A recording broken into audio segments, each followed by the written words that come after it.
अस्सलाम वालेकुम नाज़रीन, मैं साइमा कमल और आप देख रहे हैं चीख उठा कराची का खुसूसी प्रोग्राम।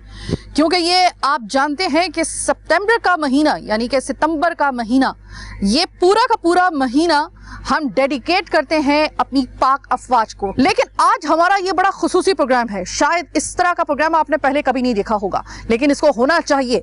बात दरअसल कुछ यूं है, एक जंग और भी होती है जिसको कहा जाता है प्रोपेगेंडा की जंग, जो इस वक्त हमारा पड़ोसी मुल्क बाज नहीं आ रहा और मुसलसल, क्योंकि उसको पता है कि पाक अफवाज से किसी भी सूरत में वो मुकाबला नहीं कर सकते। जब भी मुकाबला किया मुंह की खाई, चाहे वो 1965 हो या फिर अभी सिर्फ 2019 में ही अभिनंदन साहब का वाकया कौन भूल सकता है।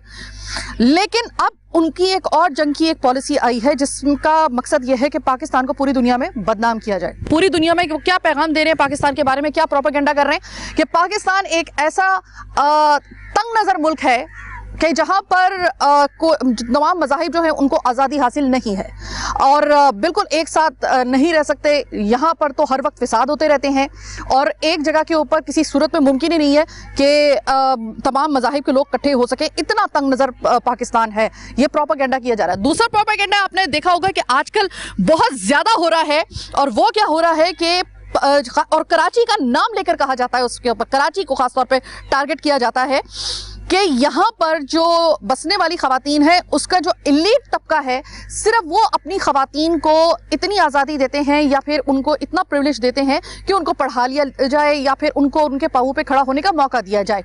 और जो बाकी जो कराची का हिस्सा है तो वो हालांकि मेट्रोपॉलिटन सिटी है, लेकिन इसके बावजूद वहाँ पर ख़वातीन को बिल्कुल दीवार के अंदर जो है वो रखा जाता है, दीवार से लगा के रखा जाता है और उनकी कोई ज़िंदगी नहीं है, बहुत ही लो लाइफ उनको दे रखी है। ये प्रोपेगेंडा आपने भी सुना होगा और हमने भी, और ये जंग का एक उनके हिस्सा है। मैं आपको लेकर आई हूँ उन जगहों पर जिनको कहा जाता है सबसे ज़्यादा कराची के कदीमी और बहुत ही पसमानदा इलाके कहने को।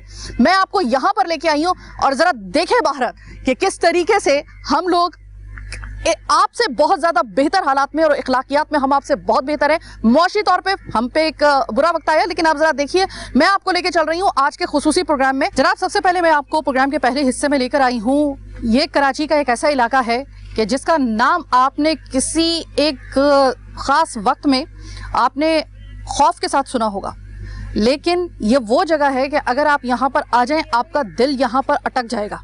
ये कराची का एक ऐसा इलाका है जिसको मंगो पीर कहा जाता है। ये मंगो पीर का वो इलाका है जहाँ पर ये इंतहाई कदीमी इलाका है और इसको आप नखलिस्तान से कंपेयर कर सकते हैं।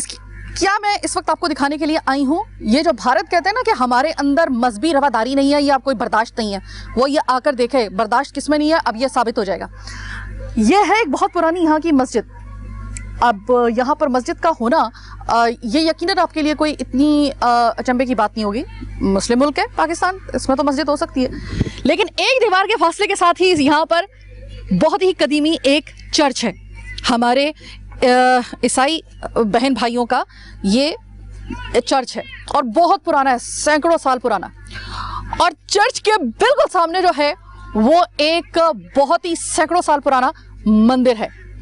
यहाँ पर आपको बेतहाशा सिख भी मिलेंगे, हिंदू भी मिलेंगे, मुसलमान भी मिलेंगे, आपको यहाँ पर क्रिश्चियंस भी मिलेंगे और ये सारे मुट्ठी की तरह मुत्तहिद होकर रहते हैं। इन सैकड़ों सालों में कोई एक वाकया भी नहीं ऐसा अभी तक मिला है या फिर कोई रिकॉर्ड पे आया है या यहाँ पर उसका शायबा तक मिला है कि जिसमें ये पता चला हो कि भाई यहाँ पर इतने सारी देखें इबादत गाहें आमने सामने हैं।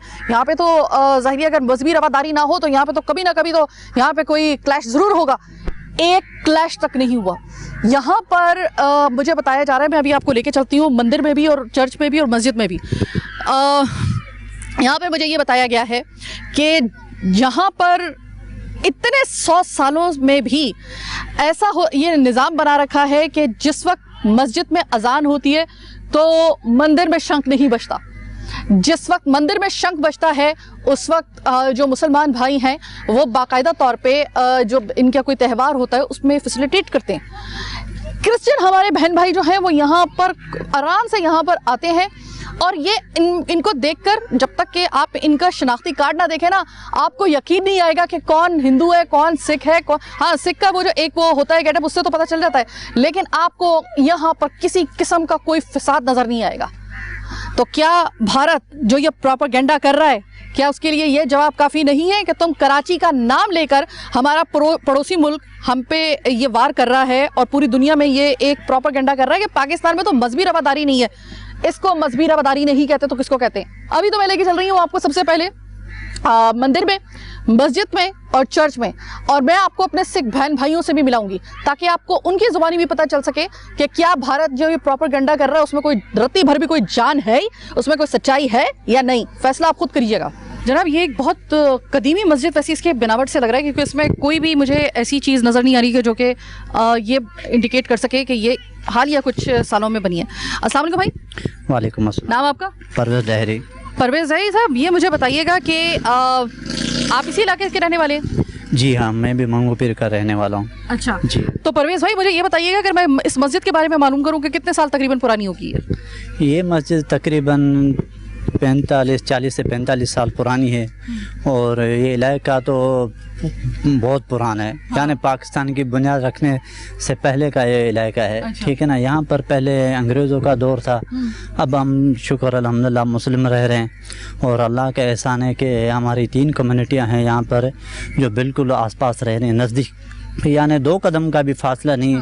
जैसे हमारी मस्जिद है, ठीक है, और बराबर में ईसाइयों का चर्च है और उनके बराबर में मंदिर है, ठीक है ना। और अल्लाह का एहसान है अभी तक हमारे बीच में कोई अनबनत नहीं हुई, कोई मसला मसाइल नहीं हुआ, ना कोई मज़हब के तौर पर, ना कोई इस्लाम के तौर पर, ना कोई अपनी कम्युनिटी के तौर पर भी कोई ऐसा मसला नहीं हुआ कि मुस्लिम ने ईसाई से या हिंदू से कोई मसला किया हो या हिंदू ने कभी ईसाई से या आपस में कभी कोई मसला हुआ हो। शुक्र अल्हम्दुलिल्लाह ऐसी कोई बात नहीं हुई। यानी आपको आप इसी के इलाके के हैं और आप ये पूरी जिम्मेदारी के साथ बात कर रहे हैं कि तमाम तर दीगर मज़ाहिब के साथ मुसलमान और सिख, हिंदू, क्रिश्चियन और दीगर कौमें मिलके इसी इलाके के अंदर रहती हैं और आज तक की तारीख में कभी कोई नाखुशगवार वाक़या नहीं हुआ? जी नहीं, बिल्कुल कोई भी वाक़या ऐसा नहीं हुआ। कोई भी अगर कहता है कि ये वाक़या हुआ है तो वो वाक़या सामने पेश करे कि फ़लानी तारीख में आपको फ़लाने दिन ये वाक़या हुआ है। अल्हम्दुलिल्लाह कोई वाक़या नहीं हुआ। आप चर्च वालों से पूछ सकते हैं, ईसाई कम्युनिटी से, हिंदू कम्युनिटी से भी पूछ सकती हैं। अगर वो भी कहते हैं तो फिर हम झूठे हैं। नहीं, क्योंकि मैंने अभी तक, मैं जब से आई हूँ, आप यकीन करें कि मैंने ऐसा भाईचारा बड़ी मुश्किल से देखा है। अच्छा, वो जो हमारा पड़ोसी मुल्क है, चूँकि हम लोग सितंबर का महीना सेलिब्रेट कर रहे हैं 1965 की जंग के हवाले से, तो इस वक्त हमारा जो पड़ोसी मुल्क है ना, उसने एक नया जंग का बाब शुरू किया हुआ है, वो है प्रोपेगेंडे का। वो ये कह रहे हैं कि कराची शहर में, ये तो कराची जो पाकिस्तान इतना तंग नज़र मुल्क है कि इसका जो सबसे ज़्यादा अहम शहर है, मेट्रोपॉलिटन शहर जिसको कहा जाता है कराची के अंदर ही जो है वो इतनी आपको मिसालें मिलेंगी कि कराची के अंदर ही आपको पता चल जाएगा कि मजहबी रवादारी नहीं है। ये वो इलाका है कि मेरे ख्याल में कि इसको हम कह सकते हैं कि ये उनके लिए एक मिसाल बन सकता है या फिर एक एग्जाम्पल हो सकता है कि इस इलाके के अंदर, जो कि एक बिल्कुल इसके फ़ौरन बाद तो हपचौकी शुरू हो जाती है। जी बिल्कुल। यानी कि कराची का ये बिल्कुल टेल का इलाका है। अगर इस इलाके के अंदर इतनी मजहबी रवादारी है तो इसका मतलब यह है कि हम भारत के उस प्रोपेगेंडे का जवाब दे सकते हैं बड़े आराम से कि यहाँ पर किसी किस्म का अभी तक क्लैश नहीं हुआ तो भारत झूठा।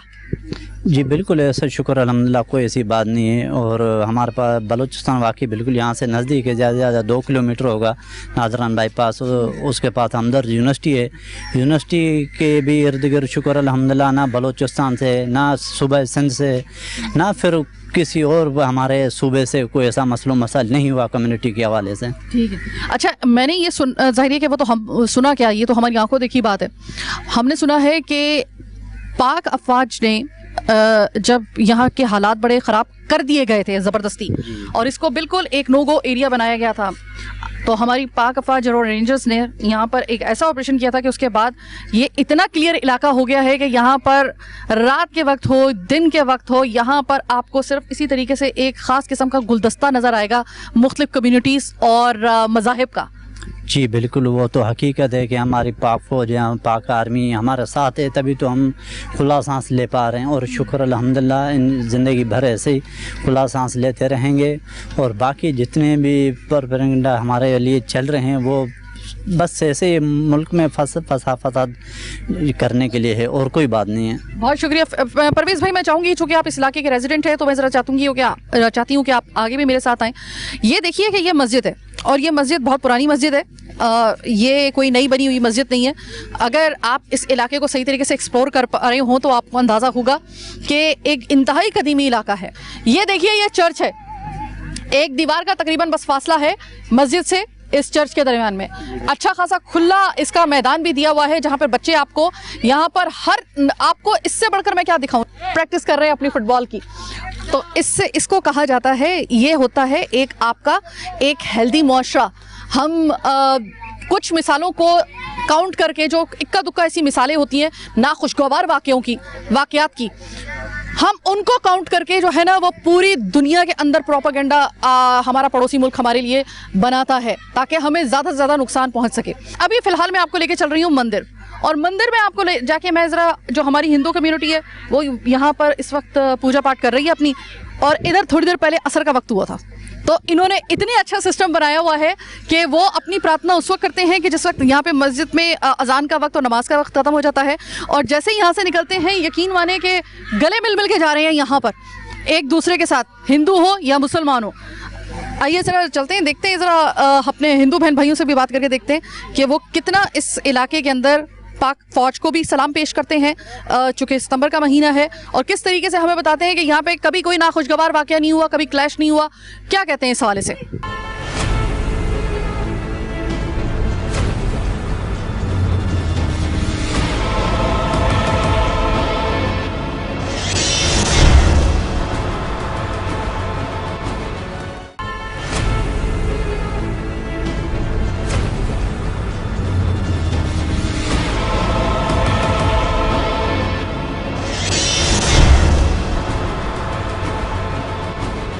जनाब ये है, आपने देख रहे होंगे, ये 1896 में बनने वाला महागेश्वर महादेव मंदिर है, मंगो पीर का। ये बहुत पुराना मंदिर है और ये बिल्कुल सामने है मस्जिद और चर्च के। तो ज़रा अंदर चलते हैं और हम आपको दिखाते हैं कि आपको पता चल जाएगा खुद ही मनाजिर देखकर कि यहाँ पर भाईचारे की इस वक्त फ़िज़ा किस किस्म की है। ये बताइएगा कि इस वक्त आप अपनी इबादत में देख रही थी कि आप लोगों की यहाँ पे चल रही थी और आप पूजा पाठ भी कर रहे थे, हनुमान चालीसा भी कर रहे थे आप, तो क्या कहेंगे एक ऐसे इलाके में आप रह रहे हैं कि जो कि बिल्कुल एक कराची का किनारे का एक इलाका है, मंगो पीर इसको कहा जाता है। सैकड़ों साल पुरानी इसकी तारीख, सैकड़ों साल में कभी आपको ऐसा लगा कि यहाँ पर चूँकि सामने मस्जिद भी है, क्रिश्चियन का जो चर्च है हमारे बहन भाइयों का वो भी वहीं पर है, तो कभी तो कुछ जैसे एक जगह पे बर्तन रहते हैं खड़क जाते हैं, तो कभी यहाँ पे कुछ ऐसा नहीं होता क्या? नहीं, कुछ ऐसा नहीं होता, और बड़े मतलब सब एक दूसरे की इज्जत करते हैं। अच्छा। अगर मस्जिद के दिन नमाज का टाइम है तो फिर यहाँ हम लोग रोक लेते हैं, ये यहाँ है तो वो उनको पता है कि इनका ये टाइम है। हमारा ज़्यादातर जो है ना वो रात का ही प्रोग्राम होता है। हाँ। उनको ये पता है, या कभी दिन का भी हो जाता है, तो इस चीज़ का भी वो लोग एहतराम कर लेते हैं। और ज़्यादातर जब नमाज का टाइम होता है हम लोग एहतराम कर लेते हैं। इतवार के दिन जब चर्च में होती है नमाज तो तब हम लोग एहतराम कर लेते हैं उनका। मैंने ये सुना है कि अभी तो खैर पाक फ़ौज के ऑपरेशन के बाद बहुत ज़्यादा 2016 के बाद से इसके जो मिड का ये टाइम था, इसके बाद तो बहुत अमन हो गया इसमें, लेकिन मैंने सुना है कि उस वक्त भी यहाँ पर जब हालात कशीदा थे, हालात सही नहीं थे ऑपरेशन से पहले पाक फ़ौज के और रेंजर्स के, उस वक्त भी मैंने सुना है कि कितने भी हालात कशीदा थे, लेकिन आज तक कभी ऐसा नहीं हुआ कि कभी मुसलमान भाई अपने हिंदू भाई से उलझे हों या फिर अपने क्रिश्चियन भाई या फिर अपने सिख भाइयों के साथ उलझे हों। ऐसा आज तक कभी भी नहीं हुआ। ऐसा क्या है यहाँ पर ऐसा कि इतना कौन सा, क्या घुट्टी में मिला के आपने अमन की भाषा पी ली है? हाँ, ये आपने बिल्कुल सही बोला कि हालात जितने भी ख़राब हो रहे हैं यहाँ पे, दहशतगर्दी लाजमी, यहाँ पे ऑपरेशन भी हुए हैं और ऐसे बमबार भी यहाँ पे हुए लाजमी है, लेकिन कभी भी कोई किस्म का, यानी कि ना चर्च में ना मंदिर में कभी कोई किस्म का कोई ऐसा वाक़या यहाँ हुआ ही नहीं है, समझ लीजिए। मुझे एक और चीज़ बताइएगा कि ज़ाहिर है कि ये पाकिस्तान है और जो बॉर्डर पार से हम खबरें सुनते हैं ना, तो वो एक प्रोपेगेंडा करते हैं कि यहाँ पर हिंदू कराची में और ख़ासतौर पे सिंध में, पाकिस्तान के अंदर खुश नहीं हैं और उनको एक दफ़ा अगर ग्रीन सिग्नल दिया जाए तो वो भाग कर भारत आएंगे। जाएंगे आप भारत पाकिस्तान को छोड़ के, या कभी दिल चाहता है आपका ये भारत का दावा सही है या झूठ बोल रहे हैं? नहीं नहीं, बिल्कुल ये दावा गलत है कि जहाँ जो इंसान रहता है उसे उस जगह का पता होता है। जो ये वहाँ वो लोग रहते ही नहीं है, वो तो सुनी सुनाई अपनी बात करते हैं। और उनकी मीडिया तो, मैं तो आज मेरी समझ से तो उनकी मीडिया बिल्कुल ही बाहर है। उनकी मीडिया में सुनता हूँ ना खबरें, तो वो जहरी उगल रही है। और हमारी यहाँ की मीडिया जो है वो इस टाइम पर मैं समझता हूँ शायद वर्ल्ड की सबसे अच्छी मीडिया इस वक्त पाकिस्तान में मौजूद से। और ये मैं दावा नहीं, अपने दिल से कह रहा हूँ, वाकई में यहाँ की मीडिया सब कुछ जो है वो सबको बराबर रखती है। अच्छा, ये बताइएगा कि एक बड़ा कड़वा वक्त भी देखा है इस मंगो पीर ने। इतना खूबसूरत इलाका, लेकिन यहाँ पर कुछ शरपसंद काबिज हुए और फिर उसके बाद पाकिस्तान की रेंजर्स ने, आर्मी ने एक बेहतरीन ऑपरेशन करने के बाद ये इलाका पाक करवाया। तो मुझे ये बताइएगा कि पाक आर्मी के लिए क्या कहना चाहेंगे कि उनके किरदार से आप कितने मुतमईन हैं? भाई पहले तो ये मैं ये कहना चाहूँगा, पाक आर्मी हमेशा जो है ना हमारे लिए काबिल तारीफ़ है और रहेगी और हमेशा रहेगी। क्योंकि यूँ कहना चाहिए कि पाक आर्मी है तो हम हैं, अगर वो नहीं है तो हमारा कोई वजूद नहीं है, बिल्कुल कोई वजूद नहीं है हमारा। तो सितंबर के महीने में जो हम 6 सितंबर का दिन मनाते हैं, जब पड़ोसी मुल्क ने 1965 पे पाकिस्तान पे हमला करके अपनी ज़िंदगी की सबसे बड़ी तारीखी गलती की थी, तो उस वाक़े को अगर हम देखते हैं तो आपको लगता है कि यह पड़ोसी मुल्क की ज़िंदगी की सबसे बड़ी ताक़यामत उनको याद रहनी चाहिए अपनी ये गलती? बिल्कुल। और हमारे बुज़ुर्गों से हमने यही सुना है कि हमारे जो सिपाही थे उन्होंने किस तरीके से मुल्क को बचाया है, अपनी जानें दी और हमारी इस धरती को बचाया, पाकिस्तान को। बाबू भैया, काफ़ी दिन बाद आपसे मुलाकात हुई। आमीन आमीन।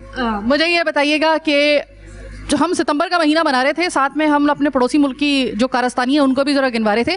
प्रोपेगेंडा कर रहा है हमारा पड़ोसी मुल्क, वो ये कह रहा है कि यहाँ पे जो पाकिस्तान में और ख़ास तौर पे सिंध और कराची में, कराची का ख़ास तौर पे वो जिक्र कर रहे हैं, वो ये कह रहे हैं कि यहाँ पे हिंदू जो है वो खुश नहीं है। आप खुश नहीं है? नहीं, हम तो बहुत खुश हैं। हमारा पूरा पाकिस्तान खुश है।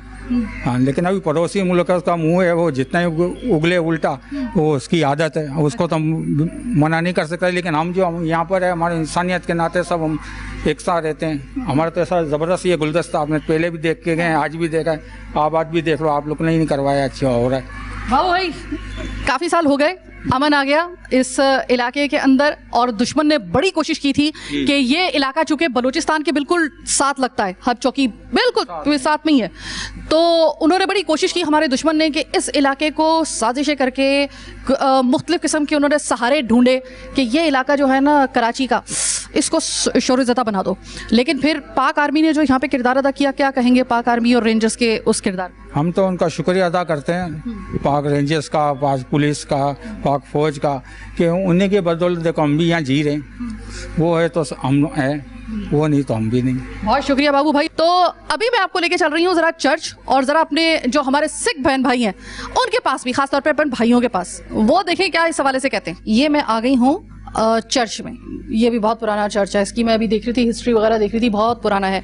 मेरे साथ इस वक्त मौजूद हैं परवेज़ दीपा साहब, यहाँ की तमाम तर निज़ामत इनके हाथ में है। परवेज़ दीपा साहब, सबसे पहले तो मेरे प्रोग्राम में अपना कीमती वक्त देने के लिए सबसे पहले तो शुक्रिया। अस्सलाम वालेकुम। परवेज़ दीपा साहब, इतनी पुरानी जगह है, इतना एक कदीमी इलाका है ये मंगो पीर, और चर्च कराची में बहुत सारी जगहों पे है, लेकिन जाहिर है कि ये एक ऐसी जगह है कि एक तो यहाँ बिल्कुल एक अलग थलग एक इलाका है मंगो पीर, खूबसूरत है लेकिन बिल्कुल अलग थलग, साथ में हब चौकी लग रही है, आगे बलूचिस्तान। तो अमूमन यहाँ से रिपोर्ट्स वगैरह कम जाती हैं, लेकिन साथ में मस्जिद, सामने मंदिर, बीच में चर्च, तो कभी कुछ ऐसा नहीं हुआ कि कोई थोड़ा सा कोई क्लैश वगैरह हो गया हो, या कभी इस तरह के कोई तनाव वगैरह? कभी ऐसा नहीं हुआ, क्योंकि हम एक दूसरों के साथ ताउन करते हैं। यहाँ पे पीछे इमाम बारगाह भी है, तो हमारे बीच में कभी भी ऐसा तसादुम नहीं हुआ, ना हमने कभी किसी के साथ किया है। हम एक दूसरे के साथ कोऑपरेट करते और मिलजुल के रहते हैं। पाकिस्तान हमारा है और हम पाकिस्तान के हैं, हमें कभी भी यहाँ पे कोई भी ऐसी तकलीफ नहीं हुई। भारत जो है वो खुद गलत है तो वो दूसरों को भी गलत साबित करने की कोशिश करता है। भारत सही नहीं है, क्योंकि वहाँ पे कोई भी महफूज नहीं है। अब चलते हैं जरा अपने सिख बहन भाइयों के पास, देखते हैं उनको तो कोई शिकायत नहीं है। ये अब ऐसी मंगो पीर की जगह पे मैं आपको लेके आई हूँ जहाँ पर बस्ती है पूरे हमारे सिख बहन भाइयों की। सरदार जी ये बताइएगा कि आज आपके घर पे हम लोग आए हैं। अच्छा। और हम ये जानने के लिए आए हैं सरदार जी कि यहाँ पर आपका गुरुद्वारा है। गुरुद्वारा है। हाँ। गुरुद्वारा है। ठीक है। हाँ। तो इधर आराम से इबादत करते हो? हम सुबह शाम हम करते हैं। हाँ। जो नित्य नेम है वो भी करते हैं। हाँ। और जो संगत साथी आते हैं वो भी करते हैं। ठीक है। बाकी गरीब पर गरीब इधर हम कोई भी पाकिस्तान में कोई छेड़छाड़ कोई नहीं कर रहा है। नहीं कर रहा। नहीं कर रहा है। वो जो कैमरे के पीछे ना जी। वो इस वक्त ये प्रोग्राम देख रहा है हमारा पड़ोसी मुल्क जो है ना, वो ये कह रहा है कि भाई यहाँ पे जो हिंदू और सिख हैं और ईसाई हैं वो तो खुश ही नहीं है यहाँ पर। वो झूठ बोल रहा है। हाँ हम वो झूठ बोल रहे हैं। वो झूठ बोल रहा है। हाँ तो हम सरदार- सही है। हाँ। इधर ये माला है ये मतलब हम खुश है बहुत हमारी वो। बाकी आते हैं बंदे बोल जाते तुमको हमको दियो तुमको राशन देगा ये देगा वो तक हमारा जो राशन देने पुगा ऐसे कर करके चले जाता है। तो आप ये मुझे बताइए कि जिस वक्त आपकी इबादत होती है तो न्याज जिस तरह हमारी न्याज होती है हाँ, मुसलमानों में, सही है। तो इस तरह आप लोगों के पास वो होता है सिस्टम। होता है। तो किस तरीके से करते हैं आप? वो होता है एक ओंकार सतनाम करता पुरख निर्भो निर्वेर अकाल मूर्त आजुन से भंगुर बरसात हाँ। बोले सोनिया का चले मैं आपके गुरुद्वारे को देख सकती हूँ? आइए चले मेरे साथ आइए और मैं देखती हूँ। गुरुद्वारा बताएगा हमें कि यहाँ पर ये कितने आसूदगी के साथ इबादत कर रहे हैं। और ये गुरुद्वारा मैं जो एक्सपेक्ट कर रही थी, ये इतना प्यारा से इन्होंने छोटा सा गुरुद्वारा यहाँ पे बनाया हुआ है। तो मैंने आपसे कहा था ना कि ये खते गुर्बत से नीचे जिंदगी गुजारने वाले लोग हैं, लेकिन उन्होंने इतना उसमें भी देखे कितना हर इबादत हर इंसान के लिए जिस भी वो मजहब से ताल्लुक रखता है उसके लिए इबादत जो होती है ना वो उसका बड़ी खसूसी उसकी एक बॉन्डिंग होती है। तो इन्होंने चूंकि यहाँ पर इन्होंने खुद ही इस जगह पूरी बस्ती है। तो सरदार जी बड़ी प्यारी ये तो आपने अपना गुरुद्वारा बना लिया। गुरुद्वारा हम बना लिया है। हाँ। संगत साथी ले। हाँ। हमको मर जो है ये है मजहब का बात हाँ। समझे। अभी हर कल तुम्हारा 7 बजे 5 बजे 6 बजे ऐसे हमारा ये 3 बजे रात का शाम का 7 बजे समझा। पर हम ये कह सकता हूँ है गरीबी हम हाँ। गरीब है। हाँ। पर हमारे आते बहुत बंदे आते तेरे के ये चीज दूंगा ये करा देगा ये करके चले जाते हमको इधर नहीं पहुंचा सकते। पर गरीबी है पर अच्छे और पाकिस्तान जिंदाबाद आज ही जिंदाबाद रहेगा कल जिंदाबाद रहेगा जुगे जिंदाबाद रहेगा। प्रोग्राम के अगले हिस्से में अगले प्रोपेगेंडे का जवाब देंगे। अभी का प्रोग्राम खत्म हो रहा है तो जरा उसका इंतजार कीजिए। भारत का यानी कि पड़ोसी मुल्क का दूसरा प्रोपेगेंडा कि खवातीन को यहाँ पे मौके फराहम नहीं किए जा रहे। बहुत ही कंजर्वेटिव मुल्क और ख़ासतौर पे ये शहर है और पसमानदा इलाकों में तो खवातीन का कोई पुरसाने हाल नहीं है। ज़रा एक तस्वीर एक प्रोपेगेंडे को हम इस प्रोग्राम के अगले हिस्से में बेनकाब करने के लिए जा रहे हैं। मेरे साथ रहिएगा।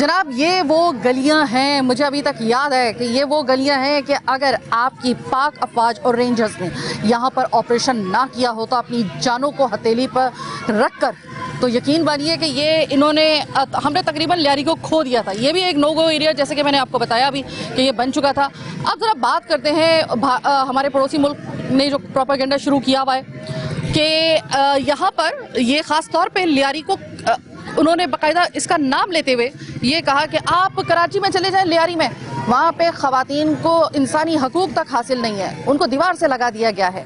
और ख़ास तौर पे ये जो मकामी ख़वातीन जो बलोच ख़वातीन हैं उनको तो ख़ास तौर पे आज मैं आपको तो भारत को जवाब देने के लिए ना मैं उसी जगह पर आई हूँ जहाँ पर आपका इल्ज़ाम है। मैं आपको आईना दिखाने के लिए आई हूँ। लियारी आती के साथ ही सबसे पहली मेरी जो कॉल गई, क्योंकि इसी हवाले से मुझे मुख्तलिफ जगहों का विजिट करना था और देखना था कि यहाँ पर क्या वाकई में जो हमारा पड़ोसी मुल्क इस वक्त दावा कर रहा है, जो प्रोपेगेंडा कर रहा है पाकिस्तान के खिलाफ, अब हम अगर लियारी जाएंगे तो हमें ज़रूरत थी कि किसी ऐसी शख्सी से बात करने के लिए जो रग रग चप्पे चप्पे से वाकिफ़ हो।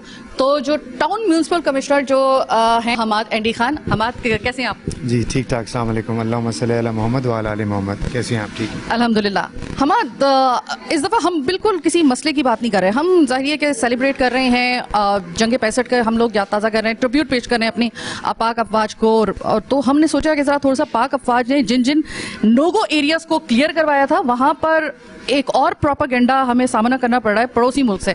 बाज नहीं आ रहा, वो मुकाबला नहीं कर पा रहा मैदान में, तो उसने प्रोपेगेंडा शुरू किया हुआ है कि, और उसने नाम लेकर कहा है कि कराची में आप सबसे बड़ा इनका जो शहर है वो है कराची।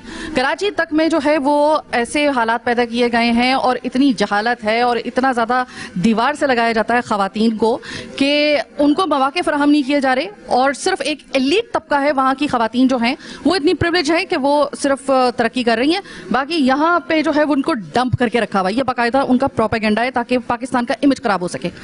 ये मुझे इतनी सारी बच्चियां नजर आ रही हैं और मुझे रिंग में नजर आ रही हैं, तो कॉन्फिडेंस के साथ जिस तरह खड़ी हुई हैं, क्या कहेंगे आप?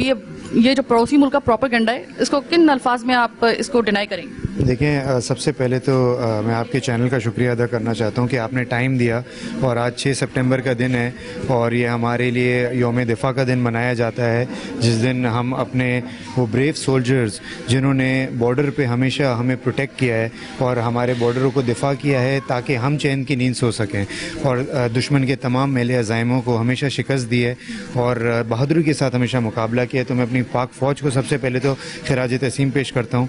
और बहुत सारे इवेंट्स थे, बट हमने ये इवेंट इसलिए चूज़ किया क्योंकि यहाँ एक तो बच्चियाँ थी छोटी, और यहाँ से नामवर बॉक्सर निकले हैं। पाक शाहीन क्लब है आगरा ताज में इस वक्त, तो यहाँ से नामवर बॉक्सर्स निकले हैं। अभी भी एक बच्ची यहाँ पर है जिसने नेशनल लेवल पे गोल्ड मेडल जीता है, तो इनकी भी मुझसे रिक्वेस्ट थी। तो मैंने आज का दिन इसलिए चूज़ किया क्योंकि बॉक्सिंग और बच्चियाँ ख़ास तौर पे एक ऐसी चीज़ हैं जो हमारी मोटिवेशन भी है, हमारी फ़ौज के लिए भी एक मोटिवेशनल फैक्टर है, और पड़ोसी ममालिक के अंदर भी ये एक पैगाम जाता है कि जी हमारे बच्चे भी उतना ही तैयार हैं जितना हमारी फ़ौज तैयार है। लियारी की ज़मीन में टैलेंट है।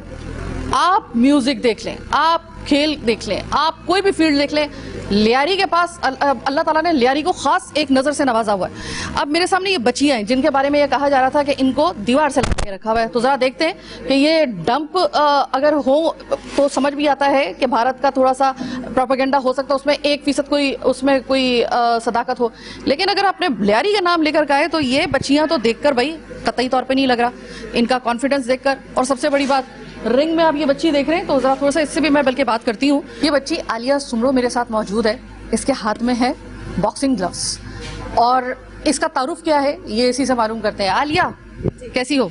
अल्हम्दुलिल्लाह ठीक, आप कैसी हैं? मैं बिल्कुल ठीक, आपकी दुआ। भाई मैंने सुना है कि तुम कोई बॉक्सिंग शॉक्सिंग में तुमने कोई थोड़ा सा कोई झंडे वगैरह गाड़ दिए, क्या? जरा थोड़ा सा बताओ, तारुफ बताओ। सबसे पहले मेरा नाम आलिया सुमरो है और मेरा ताल्लुक़ लियारी से है, एंड रिसेंटली मैंने नेशनल गोल्ड मेडल हासिल किया है, जो कि जूनियर नेशनल चैम्पियनशिप में जीती थी, और ऑल सिंध में गोल्ड मेडल रही हूँ, और अपने वेट में अनबीटेबल बॉक्सर हूँ। आज तक मुझे बीट किसी ने नहीं किया मेरी वेट कैटेगरी में, एंड अल्हम्दुलिल्लाह आगे मेरा प्लान है कि मैं इंटर यूनिवर्सिटी जाके खेलूँ और उसमें गोल्ड मेडल हासिल करूं, और प्लस बेस्ट बॉक्सर की ट्रॉफी भी हासिल करूं, ताकि लियारी वालों को मैं ये साबित करके दिखाऊं कि जो वही पुरानी सोच में चल रहे हैं, कह रहे हैं कि लड़कियां कुछ नहीं कर सकती, लेकिन ऐसा बिल्कुल नहीं है। लड़कियां सब कुछ कर सकती हैं बाज़ मर्द के मुकाबले में। ठीक है, वो कैमरा है, ये मेरा माइक है। ज़रा थोड़ी सी गलतफहमी हमारे पड़ोसी मुल्क को हो गई है, वो ये हो गई है कि उनके बार बार उनकी जो न्यूज़ है, अगर आपने फॉलो किया हो, वो ये कह रहे हैं कि ये पाकिस्तान तो इतना दकियानूसी किस्म का मुल्क है कि यहाँ पे तो ख़वातीन को मौके फराहम किए ही नहीं जाते, बच्चियों को मौके फराहम किए नहीं जाते, सिर्फ 1% 2% का तबका है, एलीट तबका, बस वहीं पे मौके फराहम किए जाए। मुझे ये बताओ कि अगर तुम्हारा मुकाबला कभी पड़ोसी मुल्क से हो जाता है, नाको चने चबा सकती हो? सबसे पहले तो मैं ये कहूँगी कि अगर मुझे इतने सारे, मेरे पास इक्विपमेंट्स की कमी, अगर मेरे रिसोर्सेज और मेरी जितनी इक्विपमेंट्स हैं वो कम्प्लीटली पूरी की जाएँ, तो मैं इंशाल्लाह आने वाले वक्त में इंडिया को बीट करके पाकिस्तान को गोल्ड मेडल लाजमी ला के दूँगी इंशाल्लाह। पक्का? जी, it's my promise for everyone. Thank you so very much. अस्सलाम वालेकुम। वालेकुम अस्सलाम। नाम आपका? मुनीर अहमद। आप यहीं लियारी के बासी हैं? ये मुझे बताइएगा कि क्या आपको यहाँ पर ज़ाहिर है कि लियारी जैसा एक छोटा सा खित्ता एक कराची का, जो कि पूरी दुनिया में एक वजह से मशहूर है, या तो वो अपने टैलेंट की वजह से मशहूर है, या फिर जब ये इसके हालात बहुत ख़राब थे और यहाँ पर तकरीबन एक खाना जंगी की सूरत हाल थी, तो उस वक्त भी सारी आपको याद होगा। तो अब मुझे ये बताएं कि लियारी वापस उसकी रौनक बहाल, और रेंजर्स ने यहाँ पे किया था ऑपरेशन, उसके बाद फिर बड़े आराम से जो था आप लोग यहाँ पे अपनी ज़िंदगी गुजार रहे हैं, अपने बॉक्सिंग भी कर रहे हैं, अपनी जितनी भी एक्टिविटीज़ हैं वो जारी रखी हुई है, और रौनक वाकई उसमें बहाल हो गई है। कुछ कहना चाहेंगे उस पाक?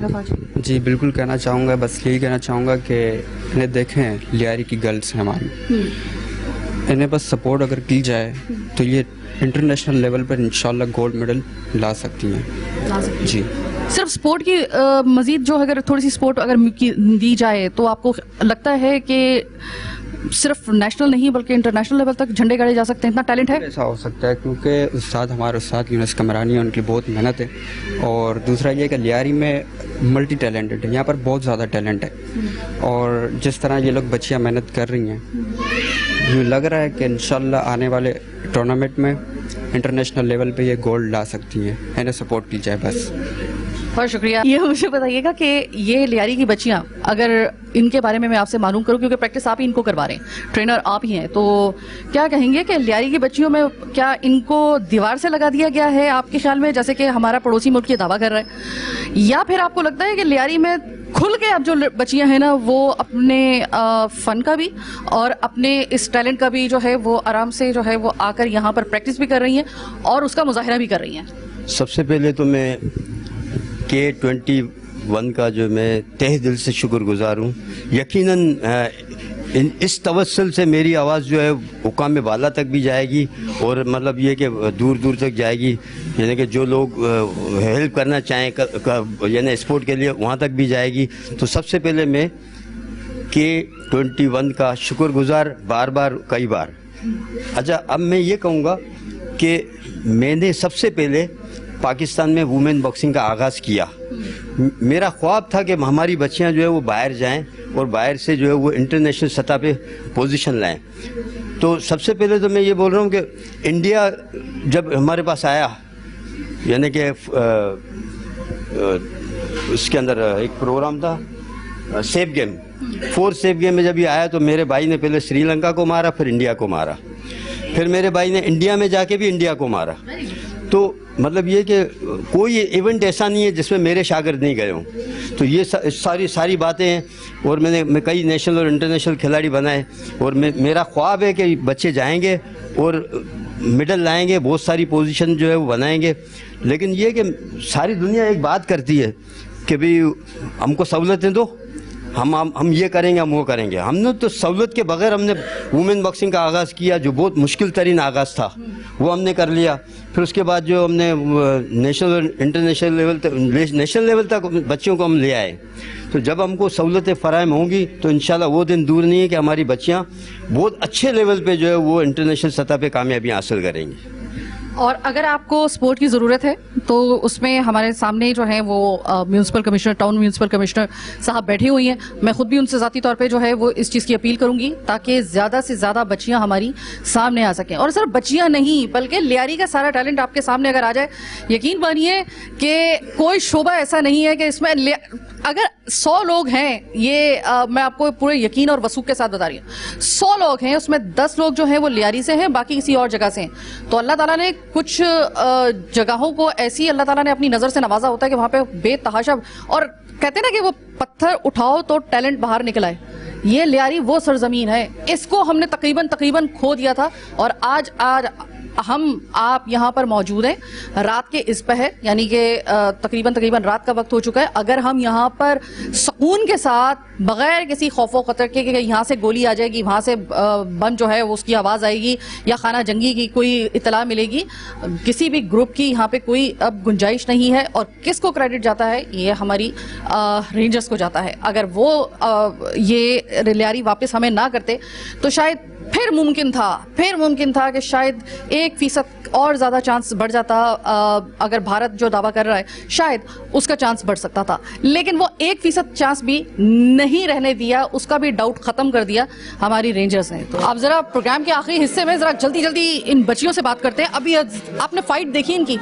मैंने बड़ा इंजॉय किया। तो भाई कहाँ से इतनी ज़बरदस्त फ़ाइट करना, आप लोगों में इतना हौसला, इतना टैलेंट तो होगा यकीनन, लेकिन वो एक चाहिए होता है ना अंदर से करेज, और पीछे से एक थपकी भी चाहिए होती है ज़बरदस्त किस्म की। तो थपकी तो मैंने आपको दे दी। ये बताओ कि इतना मोटिवेशन और इतना ज़्यादा जो है वो हौसला कहाँ से मिलता है? अस्सलाम वालेकुम, मेरा नाम ज़ैनब मोहम्मद हनीफ़ है। ये हौसला हमारे उस्ताद ने दिया हमें, यूनुस कामरानी ने, और सेकंड है हमारे पेरेंट्स, और यही सब कुछ जो भी है हमारे उस्ताद की वजह से हम यहाँ पर हैं। अच्छा, मौका आप लोगों को दिया जा रहा है वैसे ही खुल के मौका अपने इस अगर बॉक्सिंग का आपका पैशन है तो इस पैशन को इसको आगे चलाने के लिए आपको मौका दिया जा रहा है? ऐसा तो नहीं है कि रोक टोक हो? नहीं, रोक टोक की कोई वो नहीं है, हमें उस्ताद की तरफ से भी है और पेरेंट्स भी हमारे खुद हमें लेना करना छोड़ना करते रहते हैं यहाँ पर। इतने प्रोग्रेसिव हैं यानी आपके घर में? जी हाँ, बिल्कुल। बस यही मुझे बताना था। आपको भी कोई रोक टोक तो नहीं है? कहीं ऐसा तो नहीं है कि नहीं जा रहा, नहीं ये तो लड़कों का काम है, ऐसा तो नहीं है? नहीं, आपके शुरू में था, पर आहिस्ता आहिस्ता सब कन्विंस हो जाते हैं। मतलब अगर प्यार से बात की जाए तो सब कन्विंस हो ही जाते हैं। हाँ, यानी कि आप लोगों को रोका तो नहीं जा रहा ना? यहाँ पे कोई रोक तो नहीं रहा ना आपको? नहीं, कोई नहीं रोक रहा। फैमिली का भी सपोर्ट है और उस्ताद भी सपोर्ट करते हैं बहुत। और ये जो छोटी सी गुड़िया आप देख रहे हैं ना, इसको ये इनकी बहन है। इन दोनों की फाइट हुई थी बॉक्सिंग में, तो इसको ज़्यादा लग गई चोट, तो इसने कहा कि तुम ठीक है, सही है, तुम ज़रा घर चलो, मैं तुम्हें घर जाके तो अभी आप घर जाएंगी ना, तो ये छोटी आपको बड़ा टफ टाइम देने वाली है बॉक्सिंग में। जी बिल्कुल। अच्छा, घर में आराम से इजाज़त मिल गई? जी मिस, जी ऐसा ही हुआ है। तो इन बच्चियों के बारे में कहा जा रहा होता है और इस शहर कायद के बारे में कहा जा रहा होता है कि हम लोग बड़े कंजर्वेटिव हैं। इस मुल्क के बारे में कहा जा रहा होता है कि हम बड़े कंजर्वेटिव हैं और दुनिया के साथ हम मिलके नहीं चल सकते, दौरे जदीद के साथ मिलके हम नहीं चल सकते। ये प्रोपेगेंडा जहाँ पे किया जा रहा है वो है हमारा पड़ोसी मुल्क। तो पड़ोसी मुल्क को आज तो कम से कम हमने अपने प्रोग्राम में जवाब दे दिया। आज के प्रोग्राम के हमारे दो मौजूआत थे। एक तो ये कि जंग 65 के हवाले से जो आप इस वक्त ये पूरा महीना जो है वो डिफेंस मंथ कहलाता है। पूरा सितंबर का महीना इसी हवाले से हम लोग सेलिब्रेट करते हैं, मुख्तलिफ किस्म की तकरीबात होती हैं। तो हमने कहा कि आपको ज़रा थोड़ा सा दो हवालों से हम लोग इसको सेलिब्रेट करेंगे अपने प्रोग्राम चीख उठा कराची में। एक तो ये कि जो एक दो तरह की जो जंगें होती हैं, जैसे कि एक तो मैदान में होती है, बॉर्डर पे होती है, और एक होती है प्रोपेगेंडा की जंग। प्रोपेगेंडा में जो हमारा पड़ोसी मुल्क है, हमेशा की तरह उसने इंतहाई भद्दे किस्म के हम पे इल्ज़ामात लगाए, जिसको हमने आज के प्रोग्राम में आपको दिखा दिया कि ये वो कराची है जिसके बारे में कहा जा रहा था, और यही वो कराची है जहाँ से हमने आपको पूरा मुकम्मल जवाब दिया कि यहाँ पर आपको मौके भी फराहम किए जा रहे हैं। जिन खवातीन के बारे में आप कह रहे हैं, बच्चियों के बारे में कहा जा रहा है कि इनको दीवार से लगा दिया जाता है, इनको मौके फराहम नहीं किए जाते, इनको बंद कर दिया जाता है, इनकी सलाहियतों को बंद कर दिया जाता है, क्योंकि पाकिस्तान और ये जो इलाके हैं ये बड़े कंजर्वेटिव हैं। जवाब आपके सामने। दूसरा हमारा ये था कि चूँकि एक और प्रोपेगेंडा किया जाता है कि यहाँ पे मजहबी आज़ादी नहीं है, सिर्फ इक्का दुक्का के एक जत्थे को लेकर, जो फिसादी जत्था है उसको लेकर पूरे एक मुल्क को बदनाम किया जाता है, उसकी पाक अफवाज को बदनाम किया जाता है, उसके हर उस पहलू को बदनाम किया जाता है, और इस तरह का प्रोपेगेंडा किया जाता है ताकि दुनिया जो है वो हमें एक मशकूक नज़र से देखे। आज मैंने दोनों प्रोग्राम में वो पहलू तो आपको दिखाए, साथ में हमने आपको, अगर आपने गौर किया हो, हम दो इलाकों में जो में आपको लेकर गए, एक मंगोपीर और एक लियारी, ये वो इलाके हैं जो नो गो एरियाज थे, यहाँ पर शोर ज़्यादा इलाके थे, और इन इलाकों को किसने वापस कराची को दिया? ये सलाम करते हैं हम अपनी रेंजर्स को और पाक अफवाज को कि अगर वो ऑपरेशन ना करते तो ये मुमकिन शायद ना होता, फिर शायद भारत का कोई 1% उसका दावा जो था वो माना भी जा सकता, जो अब बिल्कुल नहीं माना जा सकता। तो पड़ोसी मुल्क से सिर्फ ये कहना चाहेंगे, भाई उन होश के नाखून लो, किसी भी मसले का हल जंग नहीं है। 1965 में हमारे पास एटम बम नहीं था, ना आपके पास था, लेकिन अब है। तो ज़रा हौसले से और तदब्बुर के साथ, ज़रा वुसअत नज़री के साथ टेबल पे आके जो फैसले किए जा सकते हैं ना, वो जंग के मैदानों और बॉर्डर पे नहीं किया जा सकते। जंग किसी चीज़ का हल नहीं है, लेकिन अगर आपने मुसल्लत कर दी तो फिर वही वाली बात है कि इस वक्त हम भी एटमी पावर हैं, और आपको अच्छे तरीके से इन सालों में अंदाज़ा हो गया है कि आप पाक अफवाज का मुकाबला नहीं कर सकते। तो फिर खुदा के लिए प्रोपेगेंडे से भी बाज रहिए। आप जहाँ पे मुकाबला कर सकते हैं वो सिर्फ एक है कि आइए अपनी काबिलियत दिखाइए, हम अपनी काबिलियत आपको दिखाते हैं, फिर फैसला होगा। मईशत थोड़ी कमज़ोर है, हो जाएगी सही इंशाअल्लाह ताला। जार जिंदा सोबत बाकी, मुल्क अल्हम्दुलिल्लाह सलामत है। आपकी 1000 ख्वाहिशों के बावजूद भी कि ये सफाई हस्ती से मिट जाए, कायम व दायम है ये मुल्क। जब कायम व दायम है ना, तो ये छोटे छोटे मसाइल है ना, ये छोटे छोटे जो पैचेस हैं, इसको भी इंशाल्लाह ताला आने वाले वक्त में हल कर लिया जाएगा। लेकिन प्रोग्राम के आखिर में हम कहना चाहेंगे, पाक अफवाज आपको सलाम है। आपने कभी भी हम लोगों को मायूस नहीं किया, अपनी आवाम को मायूस नहीं किया, मुल्क को मायूस नहीं किया। और आज अगर हम आपको ट्रिब्यूट पेश कर रहे हैं तो सिर्फ एक दिन नहीं, हम हर सांस में अगर आपका शुक्रिया अदा करें तो कम है। हर लम्हे पे, हर मुश्किल वक्त में आपने हमारा साथ दिया, बॉर्डर की हिफाजत की, और अंदर अंदरूनी खाना जो हमारे मसाइल थे और जो जंगें चल रही थी, खाना जंगी चल रही थी, जो फिसाद हो रहे थे, आपने उसके ऊपर भी काबू पाकर आप सिर्फ हम आपसे ये कहना चाहते हैं, हमें आप पर फख्र है। पाक अफवाज, पाकिस्तान जिंदाबाद।